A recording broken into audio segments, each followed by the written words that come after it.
All right, guys, today we're going to talk about one of my favorite subjects, which is short game and the artistry that's required in order to be effective around the greens. But before we get started, if you've not subscribed to my channel, go ahead and press that subscribe and bell button. You'll get a notification every time I release a new video. So let's get started. So what defines a chip at the end of the day?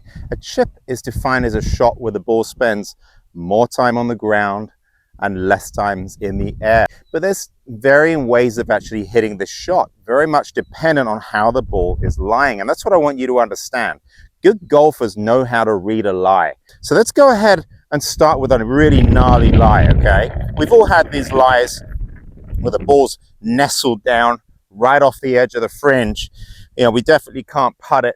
We can't get an 8-iron or a 9-iron on it. It's just sitting down too much. So how do we actually execute that shot? Well, it's a chop and pop is what it really is, okay? A chop and pop. So it's exactly what it sounds like. We've got to go ahead and just kind of chop it out of there, pop the ball out of that lie, and then get it releasing. We're going to use a lofted club, and we need a little bit more of a vertical orbit so we can avoid the grass that's surrounding the golf ball. So how do we set up to it? We want to make sure that club face is slightly open. I use a lofted club, maybe use a 58 or a 60-degree wedge.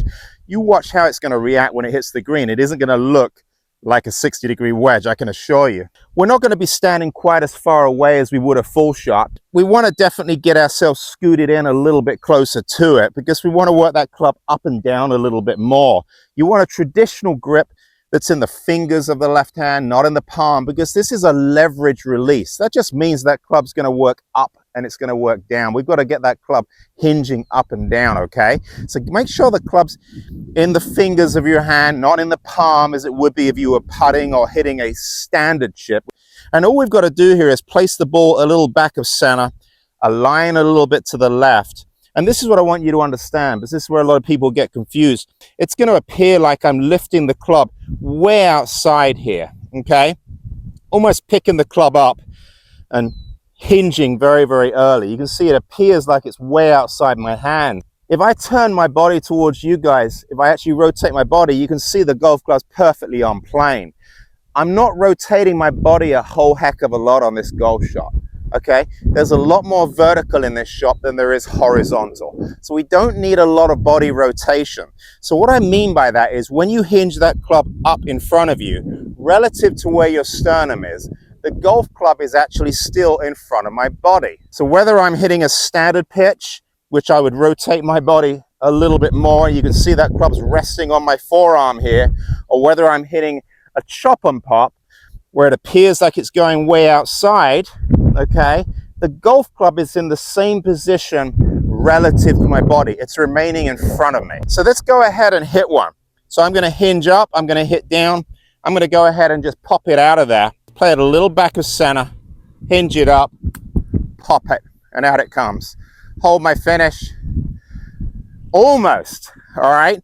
So that's how we hit the shot. Okay. You're just going up, you're going down, you're popping it out of that lie, you're getting a little bit more of a vertical orbit. And you're definitely, as you're swinging through the golf ball here, guys, we're not moving that lead wrist into extension. We're not releasing the right hand. What we want here is we want to get a little bit more forward shaft lean. We want to go ahead and make sure that hand's leading forward to create a little bit more vertical orbit, okay? We've got to pop it out. That's the whole objective. So we'll do it one more time.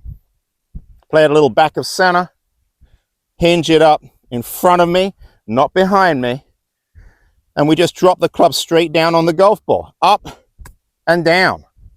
You're not going to have a whole heck of a lot of follow through here, guys, okay? It's a popping motion, all right? Club's going to finish pretty much just outside the left foot. Boom, just like this, okay? So you notice that relationship between my lead arm and the shaft remains constant. I'm not using my right hand as I would if I wanted to hit the ball higher, okay? Got it just inside my right foot back here so I can hit down on the golf ball. So watch how it reacts. Remember, this is a very lofted golf club.